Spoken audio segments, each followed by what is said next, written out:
Hola, estamos con Ariadna Galo.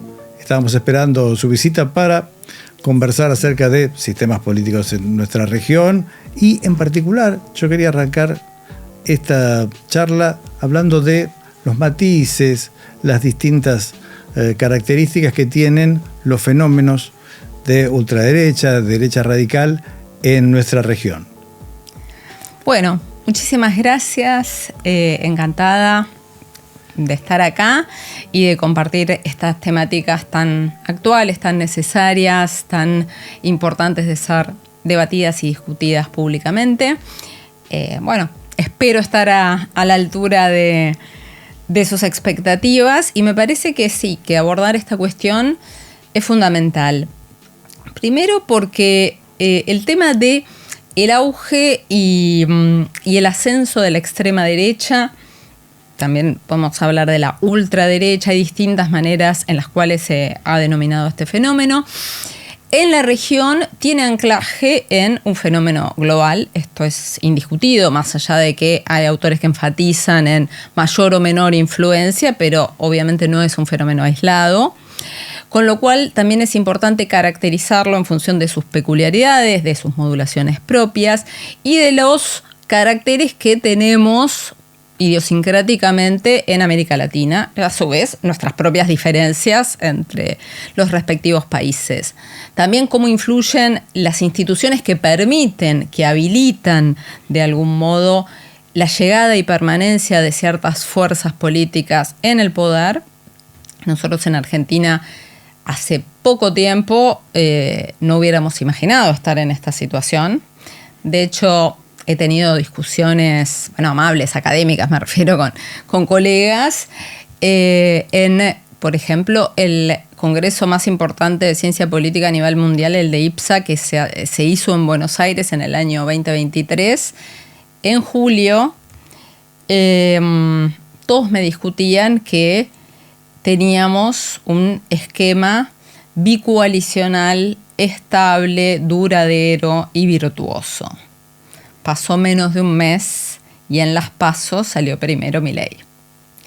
Con lo cual, no siempre los fenómenos son predecibles, al tiempo que existen determinadas instituciones que pueden propiciar una mayor adhesión, una mayor visibilización de determinados fenómenos que en otras circunstancias tal vez quedarían opacados o quedarían en un segundo plano. Lo cual implica el cruce de varios elementos al mismo tiempo. Por un lado, elementos que básicamente son comunes a todas estas experiencias es, primero fenómenos estructurales como fue la pandemia, que eso nos afectó globalmente y que eso influyó notablemente respecto de eso, combinado con el nuevo ecosistema mediático digital que ha hecho que cambiara la manera de relacionarnos entre los individuos. Yo que estudio la organización interna de los partidos, siempre hablamos de demos partidarios, es decir, la idea de democracia interna partidaria requiere un demos, requiere un cuerpo colectivo que tome decisiones. Bueno, ¿cómo este cuerpo colectivo partidario se ve sustituido por un conjunto atomizado de individuos que se relacionan entre sí mediante redes, mediante la lógica digital?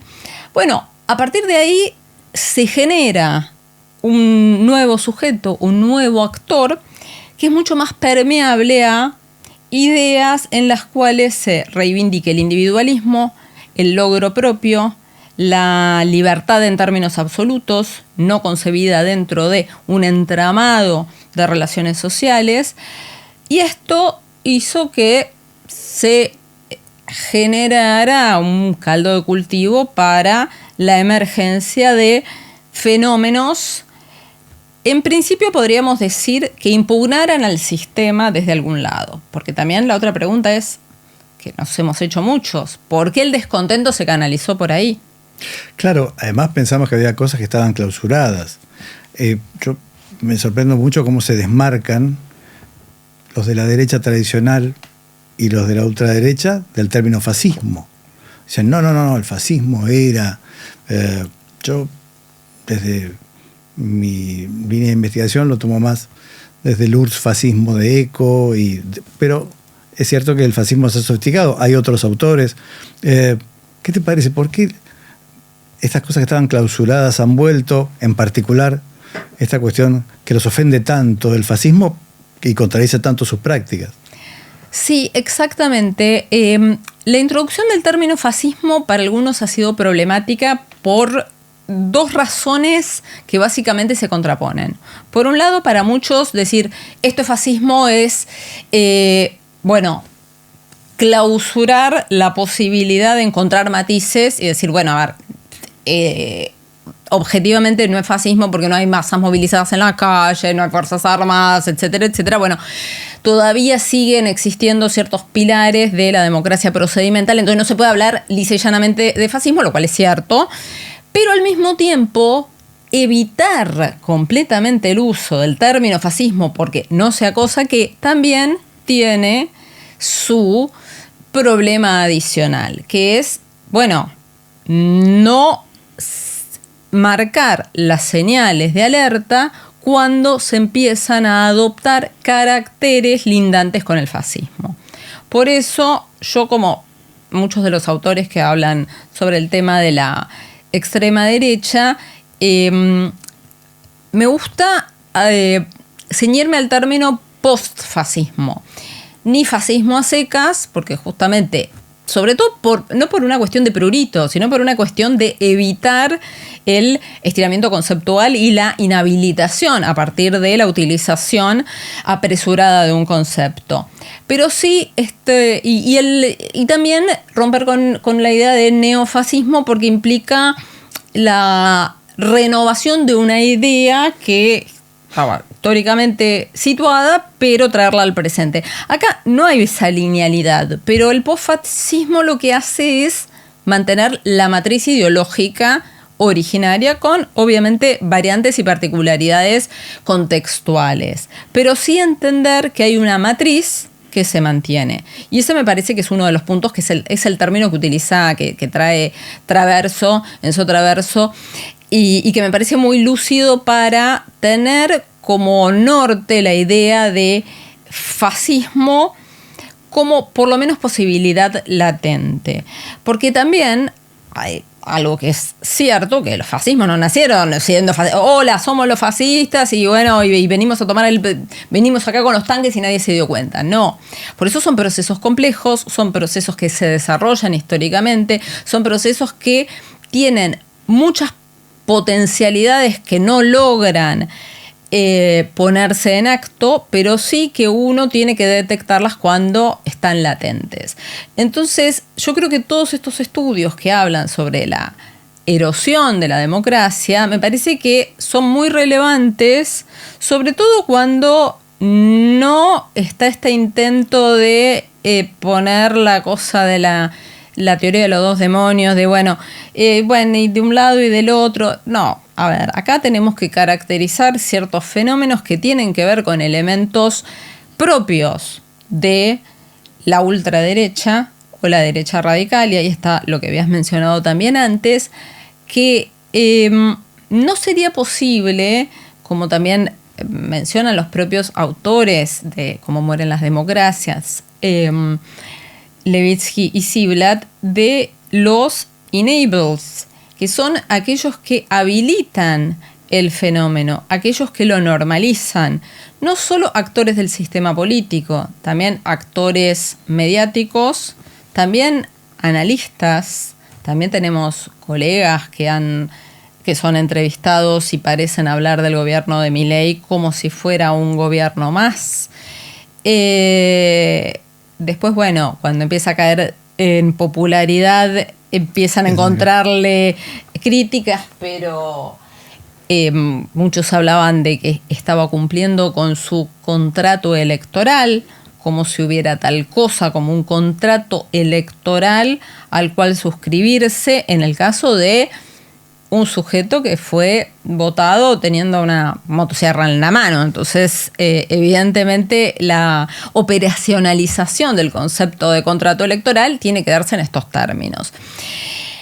Lo que vos decías también, cuestiones que no nos habíamos planteado nunca y que surgieron para mí, uno de los puntos, acá hablo más subjetivamente, uno de los puntos que a mí más me costó procesar fue en el debate presidencial, cuando dijo, más allá de que sabíamos que venía con la amiga de Videla, pero cuando en el debate presidencial Milei dice no son 30.000, hubo una guerra, hubo excesos.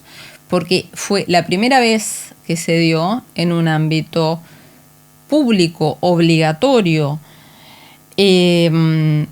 porque los debates son, digamos, fueron instaurados de modo obligatorio, público y transmitido televisivamente a un público amplio, y que no haya habido luego de eso un pronunciamiento colectivo de los actores políticos involucrados. Pasa que, viste que Argentina es un país que se autopercibe más progresista de lo que es. Sí. Para mí, esto es una apreciación personal. Nosotros tenemos por ganadas muchas luchas que requerirían una persistencia aún mayor en la comunicación, porque estos fenómenos de derechas aquí y en todo el mundo tienen estos puntos en común: la erosión de las instituciones, la fragmentación de los públicos, la fragmentación de la opinión, toda esta cuestión que juegan las plataformas digitales que mencionaste. Entonces parece una receta que todos van a buscar ahí a los ingenieros del caos, pero que no está tan clara ahí, porque hay muchos más matices, hay cuestiones mucho más claras, por ahí más básicas. Nos habíamos conformado a la ciencia política del pasaje del estudio de las masas a la multitud de los amigos de Imperio, y hoy tenemos comunidades virtuales agrupadas por algoritmos, por sesgo de confirmación. O sea, tenemos que hacer una definición que no lo es una cosa como muy larga, y en ese contexto, como bien decís, se pierden los matices. Por ejemplo, en nuestra región, por ahora, están Milei, Bukele y Trump, que se parecen, pero no son lo mismo. Algunos se quieren mirar más en el espejo de uno que del otro, e incluso muchos analistas destacan los indicadores de eficiencia de un tipo como Bukele, perdón, de un mandatario como Bukele, cosa que a mí ya ni siquiera me genera perplejidad, me hierve la sangre.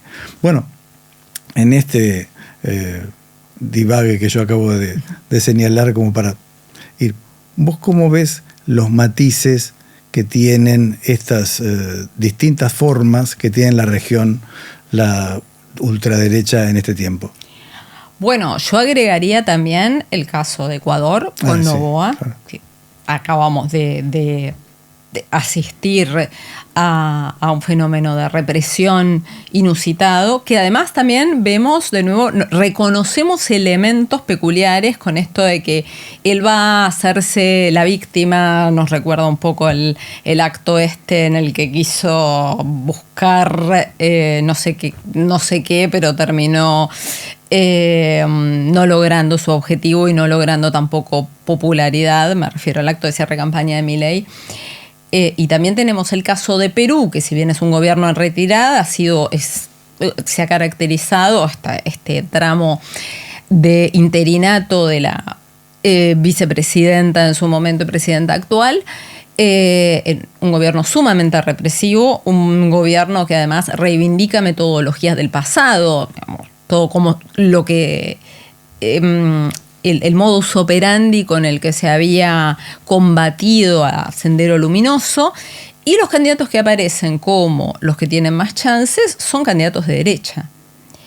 La diferencia, como vos bien decís también, esto de que nosotros nos autopercibimos más progres de lo que en realidad somos, es que muchas veces en otros países de América Latina durante bastante tiempo había sectores que se reconocían de derecha cuando a nosotros nos parecía algo bastante extraño. Esto sí, en Perú no es novedad, en Chile menos, Pero sí el hecho de que, por ejemplo, en este momento, bueno, va a haber elecciones en abril del año que viene recién, pero, y está absolutamente fragmentado el campo político, pero el que aparece como favorito es el alcalde de Lima, proveniente de una derecha católica, del grupo de los Laje, estos de los favoritos de Laje. Después le sigue Keiko Fujimori y está en una pléyade de sectores de derecha que se están disputando el voto para continuar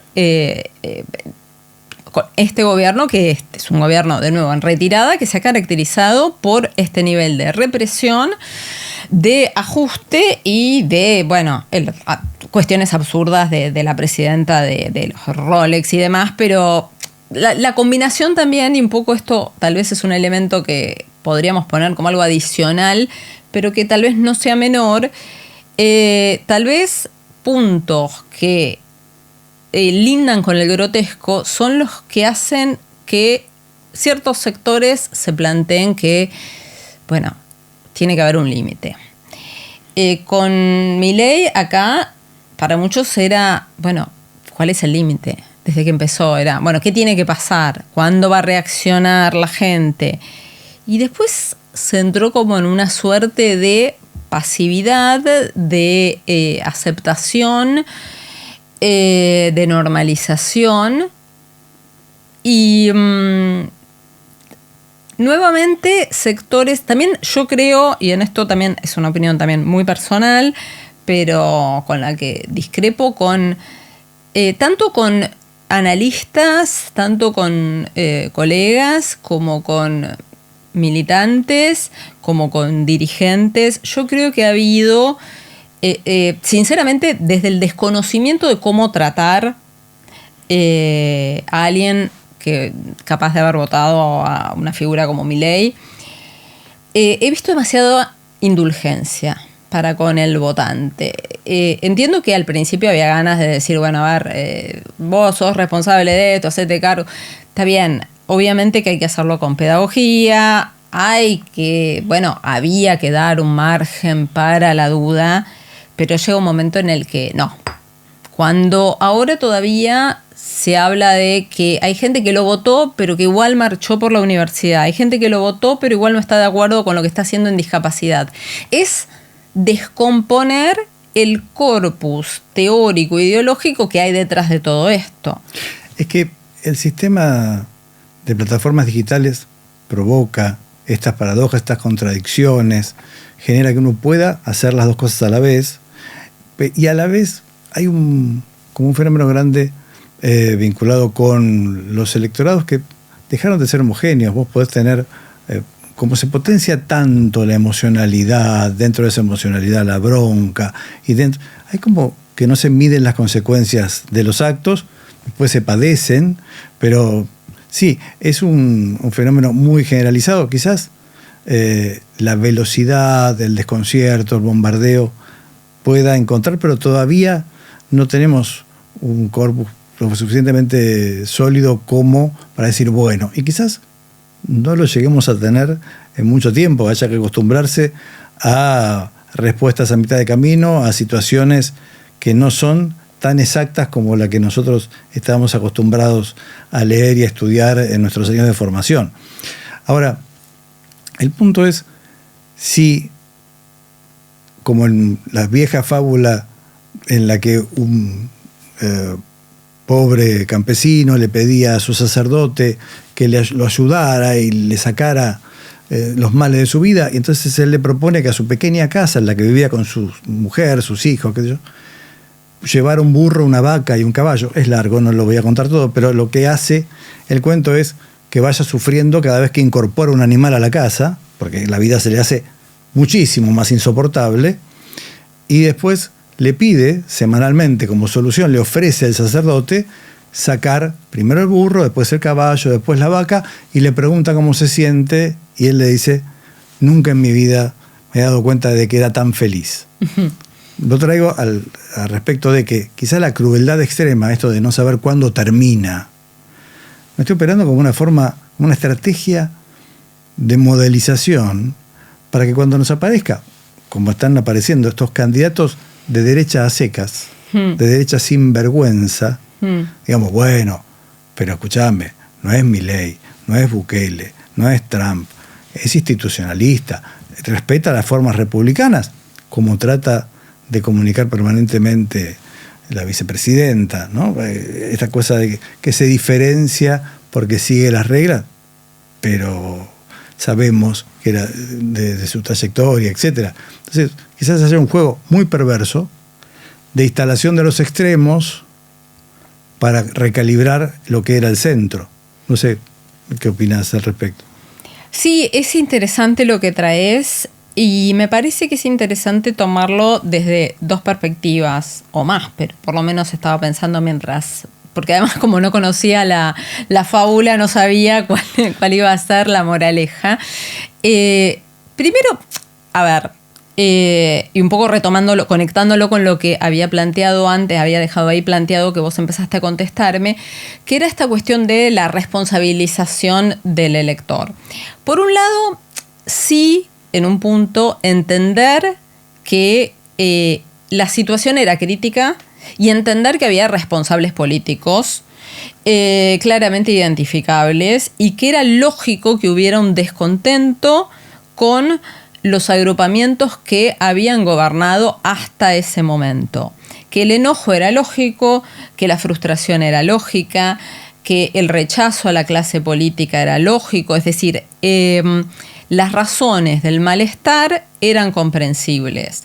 Ahora, cuando uno establece el instrumento que se adopta para combatir aquello que le causó malestar, no puede dejar de hacer, por lo menos desde nuestra óptica, con nuestras categorías, un análisis crítico y descarnado que no lo vamos a trasladar inmediatamente a los individuos, pero sí hacerlo como analistas de la realidad, porque si no, termina perdiendo ese filo que es lo que de algún modo hace que todavía siga habiendo sectores que no entienden la magnitud de lo que esto implica. Y me parece fundamental entender que esto no significa dejar de responsabilizar a los actores que vinieron antes, tanto en nuestro caso como en los otros casos latinoamericanos que podemos traer a colación.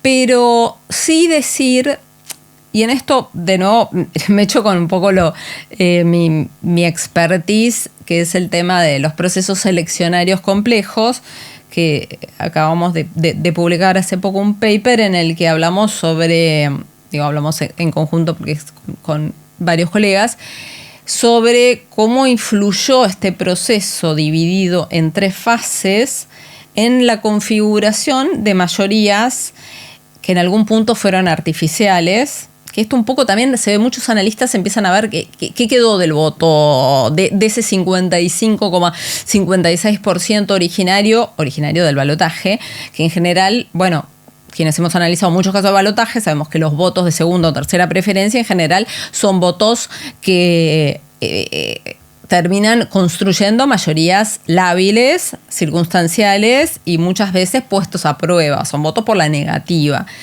Y acá se dio la curiosidad de que muchos hablan del mantenimiento de este voto de segunda preferencia o tercera preferencia, porque fue en el balotaje, y una pérdida del voto originario. En este caso que además se dio esta conjunción de, bueno, nosotros somos el único país del mundo que tiene primarias abiertas presidenciales que son doblemente obligatorias, que son una instancia que no es dilucidatoria porque no se eligen cargos públicos, sino que se seleccionan candidatos, pero al mismo tiempo es obligatoria para todos. Entonces, en ese momento, imprevistamente, porque fue uno de los momentos en los que nadie, ahí se habló también de nuevo de las fallas recurrentes en la capacidad predictiva de las encuestas, de que nadie se vio venir que iba a salir primero Milei. porque además venía desinflado, porque ya el mainstream mediático no le daba tanta importancia, lo ayudaron a inflarlo, pero después se les había ido un poco la mano, estaban todos apostando por Bullrich. Y se hablaba de un nivel de abstención muy superior al que hubo en esa oportunidad. Bueno, ahí se constituyó lo que hemos dado en llamar, todo con muchas comillas, porque obviamente es muy difícil de comprobar este tipo de votos. Todo lo que sucede en instancias de esta naturaleza en general no son después fácilmente rastreables, porque nadie dice, es lo mismo que cuando en el crossover voting, cuando se vota a alguien para elegirte tu mejor rival, tampoco nadie lo va a reconocer entonces en las encuestas. De hecho, en las encuestas que han intentado reconstruir el voto a Menem en 2003, que sacó un 24%, que había salido primero, que después Kirchner se impone por reversión, por incomparecencia, ese 24% de Menem fue muy difícil, fue casi imposible rastrear por completo por parte de las encuestas. Se rastreaba nada más que entre un 10 y un 12%, porque nadie quiere reconocer que votó a perdedor. Todo esto para decir que es muy difícil rastrear este fenómeno que hemos dado en llamar el voto estratégico Molotov, que fue la gente que no iba a ir a votar, o iba a anular el voto, o iba a votar en blanco, y que en el momento de elegir termina votando en las PASO por Milei, con la idea de no volver a votarlo después, sino más bien con este sentido de Molotov, propinarle al sistema el golpe más certero, más estruendoso, pero en ningún momento con esta intencionalidad de convertirlo en presidente. ¿Qué ocurre? Que quienes conocemos también cómo funcionan los sistemas de estas características, lo que produce las primarias tiene efectos respecto de la viabilidad de las candidaturas. Entonces, el hecho de que se generara este fenómeno y que después fuera el primero, no fue neutro. A partir de ahí se construye un consenso a su favor. Entonces, esto que tiene mucho de fortuito, porque en realidad hay mucho de fortuito, termina convirtiéndose en algo difícil de explicar en términos de las distintas capas de electores que van eligiéndolo y que van, porque incluso de esos votos Molotov, también, de nuevo, es difícil rastrear cuántos, pero hay algunos que lo votaron con la idea de no volver a elegirlo, sino más bien de golpear el sistema, pero en el medio se fueron convenciendo, ya sea porque en su núcleo más cercano se lo votaba, ya sea porque se lo empezó a ver con mayor simpatía o por lo que fuere, pero originariamente no tenían la intención de concluir el ciclo trifásico con Milei como presidente. Digo esto para traer la complejidad que hay detrás de lo que implica construir mayorías, y también para otorgar una lectura apropiada respecto de la fragilidad, la endeblez con la que se construyen. Porque después tenés al tipo que te saca casi el 56% en segunda vuelta y se cree que es capaz de lograr absolutamente todo. Claro, ahí aparecen, viste, cada vez más elementos aislados de cómo consiguió los fiscales, cómo consiguió el financiamiento, cómo todo lo que no nos explicábamos en la previa, cuando pasa la segunda instancia, dijimos, bueno, pero ahora tiene que conseguir plata, tiene que conseguir fiscales, y de golpe apareció todo. Pero empiezan, en los distintos escándalos que están ocurriendo, empieza a aparecer el origen de algunos fondos, de dónde vino. Bien, será para una investigación futura, pero también este sistema bicoalicional tenía, habíamos perdido de vista lo permeable que era por los fondos de inversión, las plataformas digitales. Le han puesto como un caño muy fuerte a esa oportunidad de romper fuerte un sistema político, y allí fue. Yo no creo ni en la influencia, ni en la manipulación. Ya estudié comunicación y ya entendí lo de la aguja hipodérmica, pero sí es cierto que hay factores de poder que en un momento ven una oportunidad y arrasan. Ahora bien, Por eso la famosa legitimidad de origen que se discutió tanto aquí contra la legitimidad de gestión también se va ahora dando, porque finalmente después, como bien dijiste, 55, 56, pero hay que sostenerlo, y hay que sostenerlo también en una época de subjetividades muy lábiles.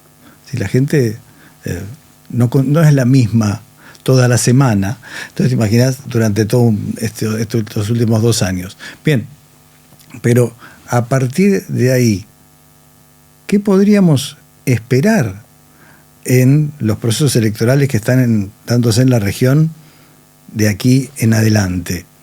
¿Nos seguiremos sorprendiendo? ¿Los actores locales lograrán organizarse? ¿O tendremos sorpresas por participación de agentes que no estamos acostumbrados tradicionalmente a ver en este tipo de procesos?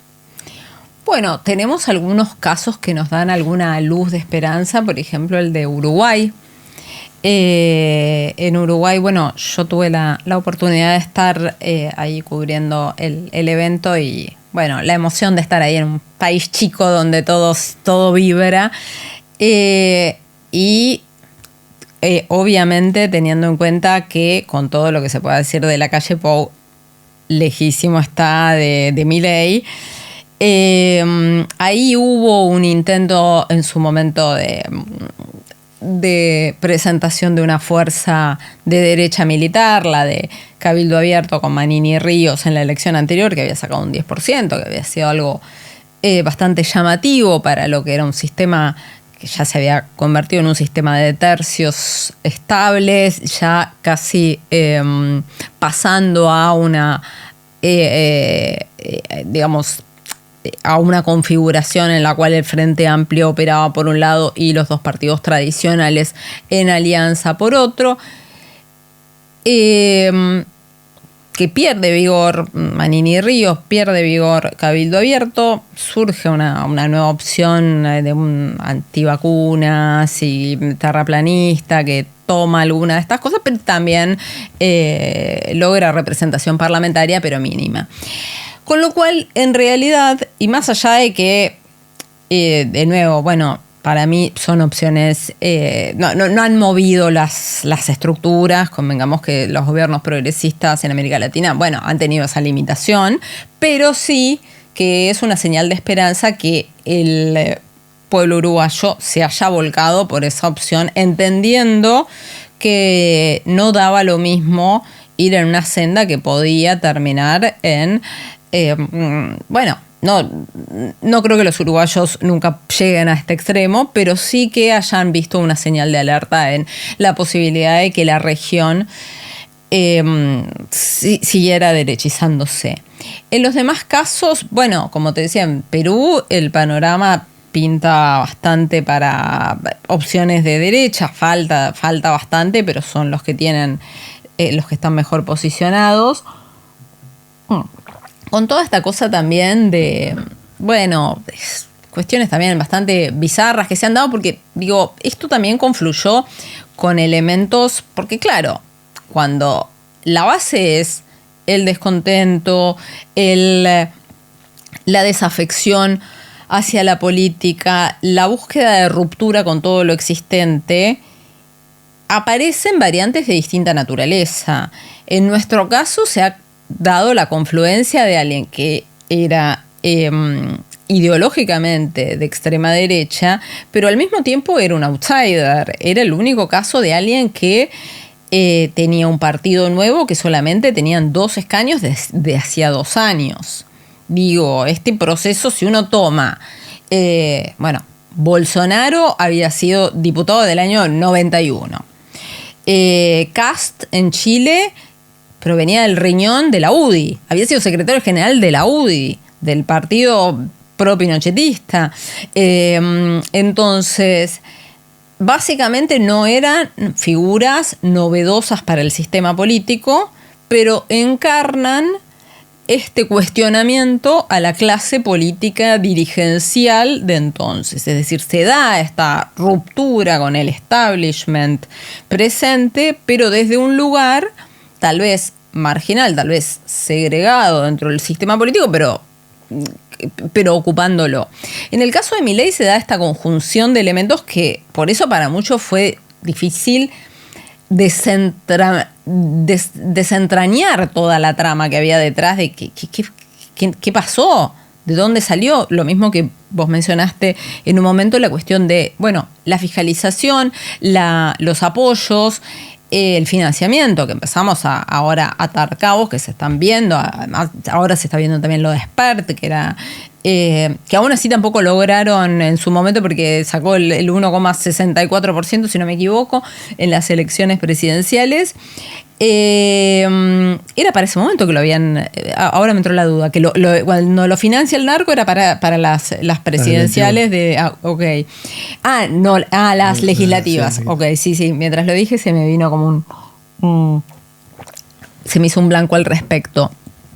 Pero claramente ahí es también donde uno ve las limitaciones de lo que puede hacer la legislación electoral. Nosotros tenemos una ley en la cual hay. La ley se llama de democratización de la representación política, la transparencia y la equidad electoral. Larguísimo el nombre de la ley, pero bueno, uno tiene que aprendérselo cuando lo estudia. La idea de equidad electoral, que es lo que uno ve con esto, los espacios cedidos por la Dirección Nacional Electoral, de alguna manera mostró ser una farsa, porque había 27 precandidatos presidenciales en 2023. 27. O sea, que no habían gobernado, mínimo, que no habían tenido un cargo público, mínimo 20. ¿Por qué se lo elige a él? ¿Por qué Milei tiene preeminencia? Bueno, uno tiene que ver quién lo sponsoreaba, cuántos minutos de aire tuvo, porque esto hubo un estudio de Mariana Carabajal que sacó la cantidad de tiempo al aire que había tenido como economista antes de las elecciones de 2021, donde logra la banca a diputado. Es decir, él logra ya posicionarse teniendo una situación de disparidad respecto de otros colegas. No había ningún otro economista para llamar en ningún otro programa que tuviera esa cantidad de tiempo al aire. Bueno, claramente ahí hubo una serie de factores que confluyeron en esa dirección. La fiscalización, bueno, más allá de la jugarreta inicial de creer que era una buena idea dividir el voto de derecha sin ver que se trató de un fenómeno de derecha con base popular, porque también esta es otra de las peculiaridades. Y después, cuando se da el apoyo explícito, luego el pacto de Acasuso, donde Macri y Bullrich salen a apoyarlo, Macri claramente queriendo, o sea, hablando lisellanamente de una fuerza política fácilmente infiltrable. Bueno, esto lo dijo después de las PASO, pero la idea la tenía en mente. Esto de nuevo una anécdota personal, que me tocó ser autoridad de mesa en esa elección, y las ganas, la voluntad con la que los miembros del PRO defendían las boletas de La Libertad Avanza no la habían tenido en las dos elecciones previas. Me acuerdo que hablábamos con la otra chica que era autoridad de mesa, vino uno con las boletas envueltas en una toalla y dijimos que trae droga. Era esta obsesión de que nadie le pudiera sacar las boletas. Emocionalidad, ¿no? El odio anti. Toda expresión popular también son fuerzas que hay que tener en cuenta. Totalmente. Exacto. Eso, y que se había creado en ese momento, esto también, de nuevo, puramente anecdótico, no sé cuánto habrá calado, pero me llamó la atención mucha gente mayor que llegaba ese día, el día del balotaje, y decía: yo vengo a votar porque tengo mucho miedo de que haya fraude. Se había instalado esa visión sin que hubiera habido una sola denuncia real y concreta, solamente apariciones en las redes, en TikTok, sobre, alguien que puso que no sé qué, y bueno, se viralizó. Uno ahí recordó a Trump, recordó a Bolsonaro, recordó, de lo que hablan Levitsky y Ziblatt cuando mencionan el no reconocimiento de, esto además es de conceptos básicos de la teoría democrática, es decir, bueno, tiene que haber un reconocimiento de por parte de los derrotados del resultado, porque es lo que legitima el sistema y lo que permite que quienes realmente triunfan en una elección lo hagan con la aquiescencia de quienes compitieron contra ellos. Bueno, básicamente ahí esto fue una señal de alarma que después, bueno, no trascendió desde ya porque ganó con el 56% de los votos en la segunda vuelta, pero que existía ese temor, existía, se instaló.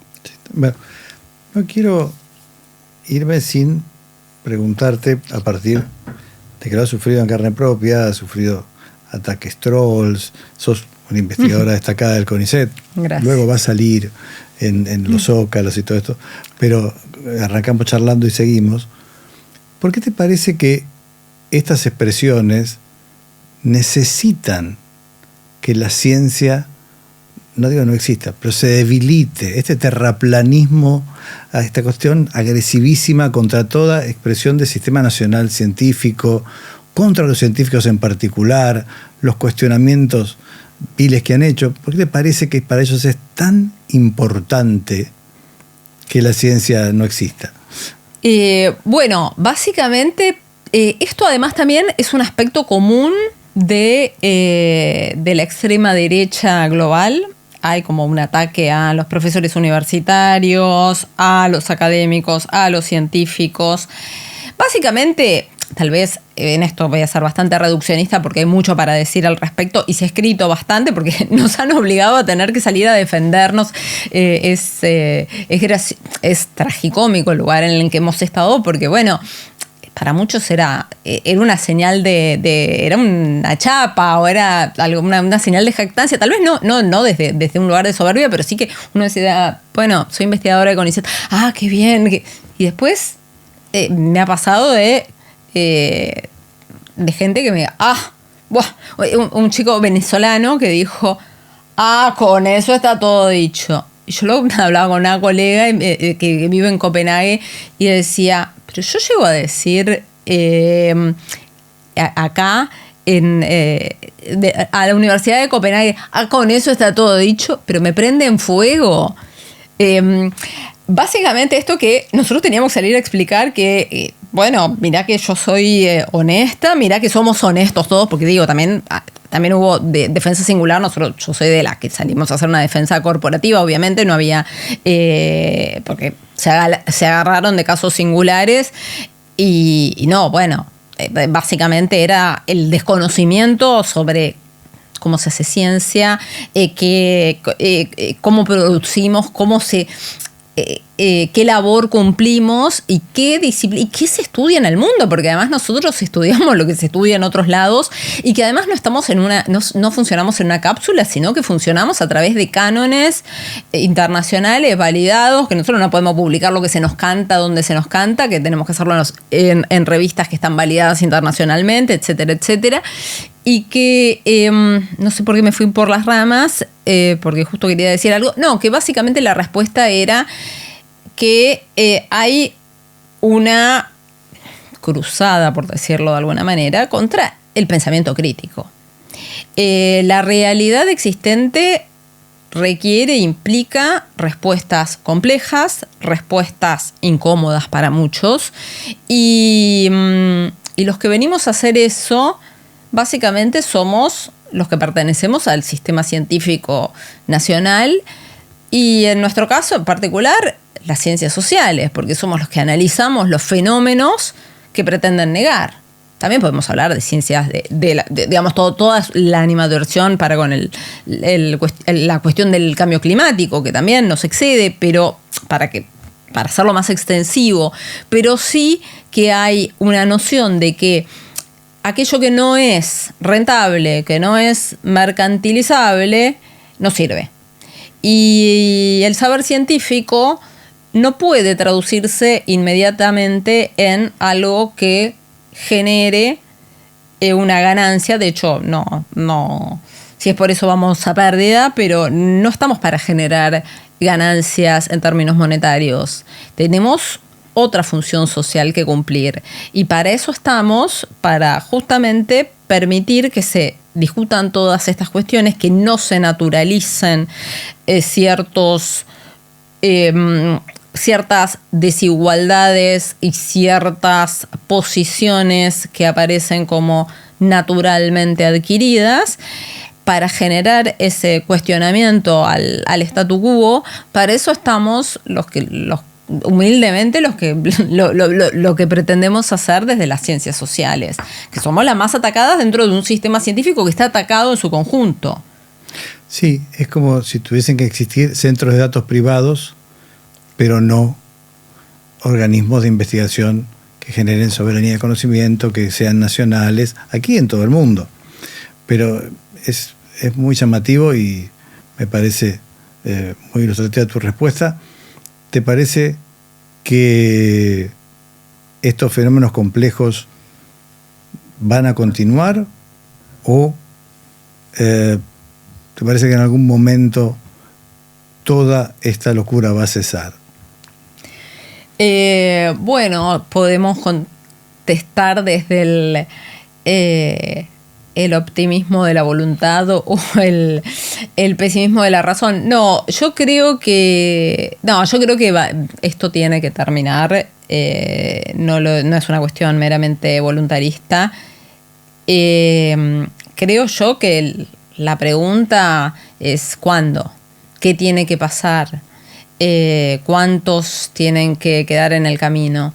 Esto creo yo que es lo más preocupante. Yo estoy segura de que va a terminar esto, que no es sostenible. No es sostenible porque no hay manera de que exista algún tipo de legitimación mayoritaria de un fenómeno que muestra cada vez más su nivel de elitismo y de exclusión, sumado a la crueldad